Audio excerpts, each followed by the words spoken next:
നമ്മുടെ ജുനൈദ് മരിച്ച് കിടന്നിരുന്ന, അതായത് അപകടം പറ്റിയ ആ ഒരു സ്ഥലത്താണ്, സ്പോട്ടിലാണ് ഇപ്പോൾ ഞാൻ നിൽക്കുന്നുള്ളത്.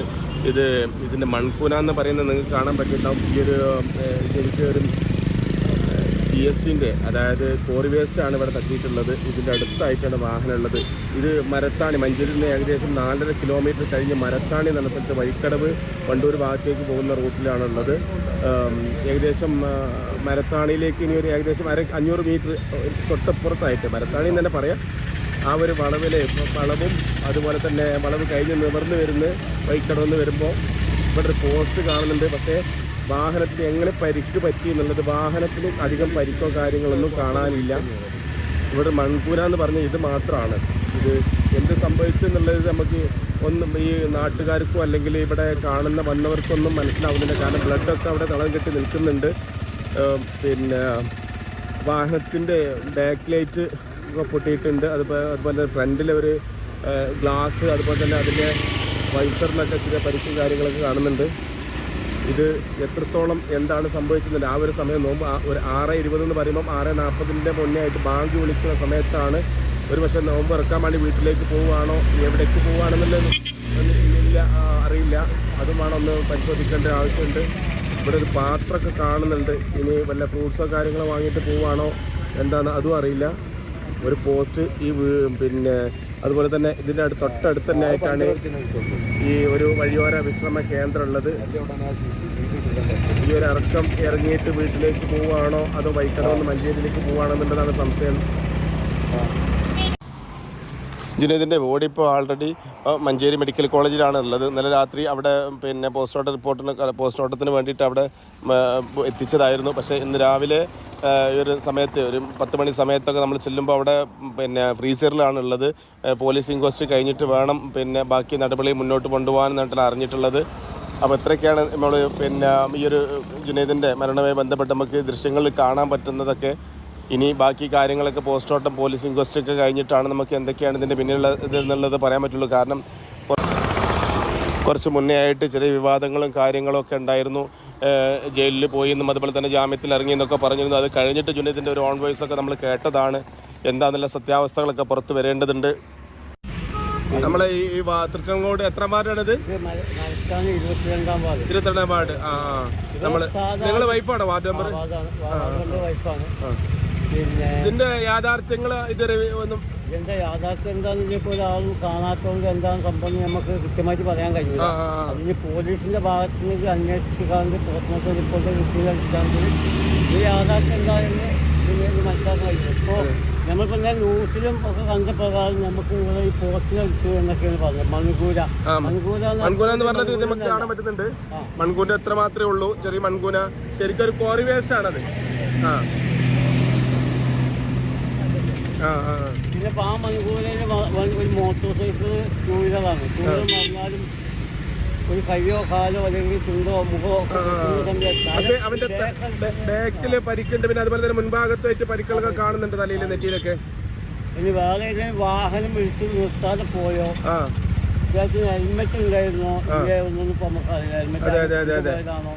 അപ്പൊ അതൊക്കെ ഇനി പോലീസിന്റെ ഭാഗത്ത് നിന്ന് കൃത്യമായി അന്വേഷിച്ചിട്ട് അദ്ദേഹത്തിന്റെ കുടുംബത്തിനും ഒരു നീതി കിട്ടുന്ന രൂപത്തിൽ അന്വേഷണമാണ് വേണ്ടത് മനസ്സിലാക്കാൻ. ശരി, ഞാൻ പറഞ്ഞില്ല, ഒരുപാട് കുറച്ച് നേരമായിട്ട് കാണിക്കുന്നുണ്ട്, നിങ്ങൾക്ക് മനസ്സിലായിട്ടുണ്ടാവും. നമ്മൾ വ്യക്തമായിട്ട് പറയുകയാണ്. കാരണം ഇവിടുന്ന് വരുന്ന സമയത്ത് ഒരു ചെറിയ സ്പീഡിലൊക്കെ വാഹനം വന്നിട്ടുണ്ടെങ്കിൽ എത്രത്തോളം വലിയ അപകടം സംഭവിക്കാൻ സാധ്യതയുണ്ടോ എന്നാണ് ഈ പ്രദേശവാസികളും ഇവിടെ സ്ഥലം സന്ദർശിക്കുന്നവരൊക്കെ പറയുന്നത്. പക്ഷേ വാഹനത്തിന് അധികം പരിക്കോ കാര്യങ്ങളോ കാണുന്നില്ല.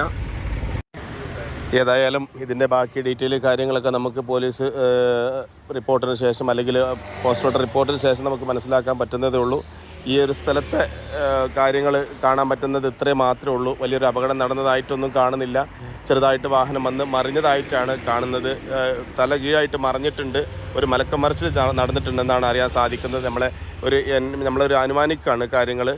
ഓക്കെ, അതിൽ ബാക്കി വിഷയങ്ങൾ സത്യം പറഞ്ഞാൽ വിശ്വസിക്കാൻ പറ്റുന്നില്ല. ഞാൻ ഇന്നലെ ലേറ്റായിട്ടാണ് ന്യൂസ് കാണുന്നത്. കിടക്കാൻ സമയത്തോ അപ്പോഴാണ് കാണുന്നത്. സത്യം പറഞ്ഞാൽ പിന്നെ എനിക്ക് ഉറക്കമേ വന്നില്ല. എന്താ പറയുക, നമ്മൾ പ്രതീക്ഷിക്കുന്നില്ലല്ലോ. മരണം അങ്ങനെയാണ്, പ്രതീക്ഷിക്കാതെ വരുന്ന വിരുന്നുകാരനാണല്ലോ മരണം. അപ്പോൾ പിന്നെ ഫോൺ എടുത്ത് നോക്കുമ്പോൾ അത്രയും ഇയാളുടെ വീഡിയോസ് തന്നെ കാണുന്നത്. മുന്നേ കുറച്ച് ദിവസങ്ങൾക്ക് മുന്നേ ഒരു പീഡന കേസിൽ ഇയാൾ ജയിലിൽ പോയിട്ടുണ്ടായിരുന്നല്ലോ.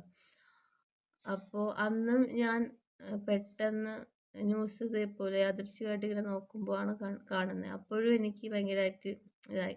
എന്തെന്ന് വെച്ചാൽ നമ്മൾ റീൽസിൽ ഇദ്ദേഹത്തിനെ കണ്ടുകൊണ്ടിരിക്കുന്ന വ്യക്തിയാണ്. അപ്പോൾ പെട്ടെന്ന് അങ്ങനെ കാണുമ്പോൾ ഇയാൾ ഇത്രക്കാരനായിരുന്നു എന്നൊരു ചിന്താഗതി അന്ന് വന്നിട്ടുണ്ടായിരുന്നു. മനുഷ്യനൊരു നെഗറ്റീവ് വരുമ്പോഴത്തേക്ക് സത്യം പറഞ്ഞാൽ ഞാൻ അന്ന് ജുനൈദ് എന്ന വ്യക്തിയുടെ കൂടുതൽ വീഡിയോസ് നോക്കാൻ വേണ്ടിയിട്ട് അയാൾ ഇതിൽ നോക്കിയിട്ടുണ്ടായിരുന്നു ഐഡിയിൽ. അപ്പോൾ അന്ന് മുതൽ അയാൾക്ക് വരുന്നത് അത്രയും നെഗറ്റീവ് കമൻസാണ്. Full negative. ആൾക്കാർ എന്തൊക്കെയാണ് കമൻറ്റിലിടുന്നത്.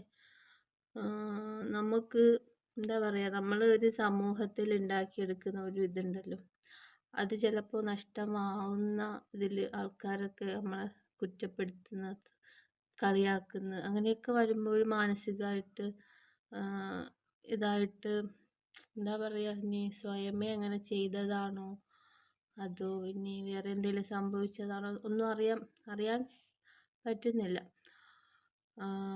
മീഡിയയിലൊക്കെ ഓരോ ന്യൂസുകൾ പറയുന്നുണ്ട്. എന്താണെന്ന് ഇനി പോസ്റ്റ്മോർട്ടം കഴിഞ്ഞാൽ മാത്രമേ അറിയാൻ പറ്റത്തുള്ളൂ. നമ്മൾ മനുഷ്യന്മാർക്കുള്ളൊരു ഗുണമാണ്, എവിടെയെങ്കിലും എന്തെങ്കിലും ഒരു നെഗറ്റീവ് ഉണ്ടാൽ ആളിനെ കുറ്റപ്പെടുത്തി പിന്നെ എന്തെല്ലാം ആക്കാൻ പറ്റും അതൊക്കെ ആക്കി അയാളെ അങ്ങ് ഇല്ലാണ്ടാക്കുന്നൊരു സ്വഭാവം. സത്യം പറഞ്ഞാൽ വാ വെച്ചിട്ട് ആരെയും ഒന്നും പറയാണ്ടിരിക്കുക. ഇതുപോലെയൊക്കെ ഒരു മാപ്പപേക്ഷയ്ക്ക് പോലും നിൽക്കാണ്ട് മരണത്തിലേക്കൊക്കെ പോകുന്നുണ്ടല്ലേ. ഒന്നും പറയാണ്ടിരിക്കുക, കമൻറ്റിലൂടെ ആയാലും. എന്തിനാ വെറുതെ. അല്ലെങ്കിൽ നിങ്ങൾക്ക് ആ വീഡിയോസ് ഇഷ്ടാവുന്നില്ലെങ്കിൽ കാണാണ്ടിരിക്കുക.